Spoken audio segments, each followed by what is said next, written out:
کہ احادیث مبارکہ کے اندر باب الریان کا ذکر ہے. یہ ایک ایسا دروازہ ہے جنت کا جس کے اندر سے صرف روزے دار ہی داخل ہوگا. جی. اب میرا سوال یہ ہے کہ ایک شخص ہے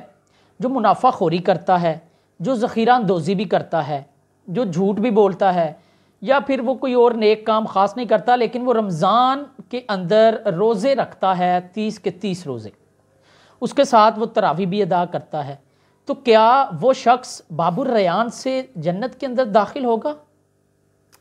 باب الریان کا جہاں تک تعلق ہے تو احادیث مبارکہ میں باقاعدہ صراحت ملتی ہے کہ قیامت کے دن اللہ تبارک و تعالیٰ کی طرف سے ایک منادی ندا کرے گا کہ کہاں ہے روزے دار، اور وہ ان کو ندا دی جائے گی باب الریان سے، اور جب وہ سارے کے سارے داخل ہو جائیں گے تو کسی اور کو اس کے اندر داخل ہونے کی اجازت نہیں ملے گی.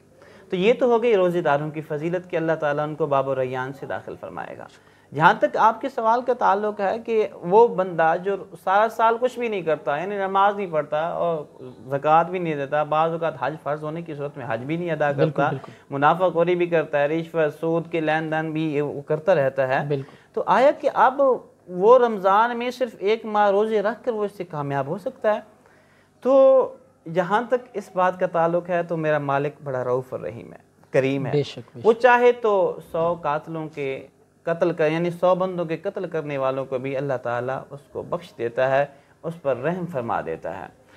تو لیکن یاد رکھیے گا کہ اللہ تعالیٰ کی رحمت بہت بڑی، اللہ تعالیٰ کی رحمت جو ہے ہر چیز کو وسیع ہے، اور اللہ تعالیٰ فرماتے ہیں کہ میری رحمت جو ہے بہت بڑی وسیع ہے، اور اللہ تبارک و تعالیٰ ان رحمت اللہ قریب من المحسنین، جو احسان کرنے والے ہیں اللہ تعالیٰ کی رحمت ان کے بہت قریب ہے. تو اللہ تعالیٰ چاہے تو اس کو بخش دے، بے شک،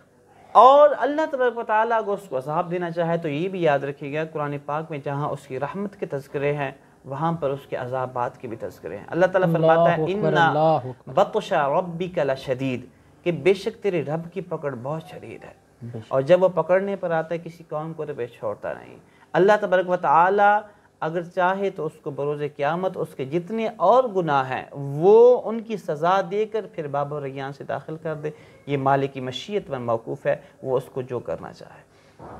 یعنی کہ وہ ایک شعر ہے، عدل کریں تا تھر تھر کمبن، اچیاں شانہ والے، فضل کریں تا بخشے جاون میں جے منہ کا. یعنی کہ آپ کے سارے جواب کا سامہ پہ اس شعر سے ہم کر سکتے ہیں. ایسے ہی ہے کہ اگر عدل ہو گیا پھر تو بڑے بڑے پھنس جائیں گے، اور اگر فضل ہو گیا تو ہم جیسے گناہگار بھی اللہ تعالیٰ کی رحمت کے صدقے جو ہے وہ چلے جائیں گے.